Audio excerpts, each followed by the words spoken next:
Hey guys, Clay here with Havoc Off-Road. This is our wrecking ball mid-width front bumper for your Jeep JK, and I'm going to show you how to install this on your Jeep. So let's get started.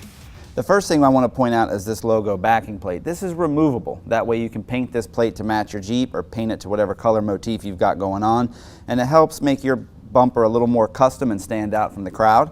We're not going to remove that plate right now. It's super easy, guys. You should have no issues with that, but if you're going to do that, now is the time. I am going to talk about the fog light though. This bumper does have brackets for the factory fog lights. So once you remove your factory fog lights, you'll see that there's a vent on the bottom and there's a small hole in the bottom of this fog light. I recommend that you mount that in the downward position. That way if you do get condensation or water in this light, it can drain out. So I'm going to go ahead and show you guys how to install this on the bracket. Now this bolt is actually a small carriage bolt. That square part of this bolt is going to fit right into the bracket. That way you don't need to get a tool on the back side of the bracket, and makes for an easy installation. So now with that vent in the downward position, we're just going to get the carriage bolt and we're going to put the washer, the lock washer, and the nut on. I'm going to go ahead and loosely install all this hardware, and then we'll go back through with a 7mm and tighten everything up. Now you don't need to over tighten this, it's just a plastic housing on this factory fog light. That's what those lock washers are for.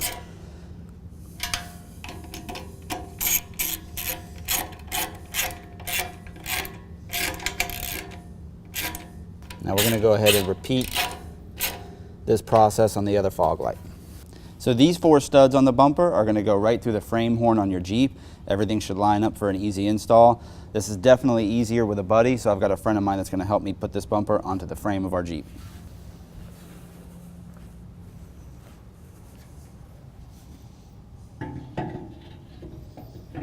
Now I'm on the passenger side of the Jeep, and we just put our bumper on the front of our frame, but before I go crawling around and putting the rest of the hardware on it, I'm going to go ahead and attach at least 1 set of hardware on each side. That way the bumper can't fall off and hurt you.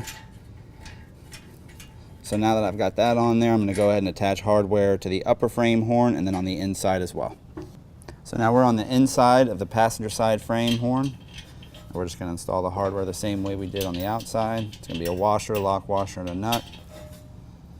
And then once we get all this hardware installed on both sides, we'll go ahead and tighten everything down. So these are just an 18mm socket. You're just going to want to repeat the same process on the driver's side. So now we'll just plug in our fog light extension harness. Make sure it clicks, and then we'll plug this into the back of our fog light. We'll go ahead and install our included shackles. There you go, guys. This is an easy installation. Your factory bumper is more difficult to remove than installing your new Havoc front bumper. Now, if you guys have any additional questions, just give us a call or visit us at havocoffroad.com. Thanks.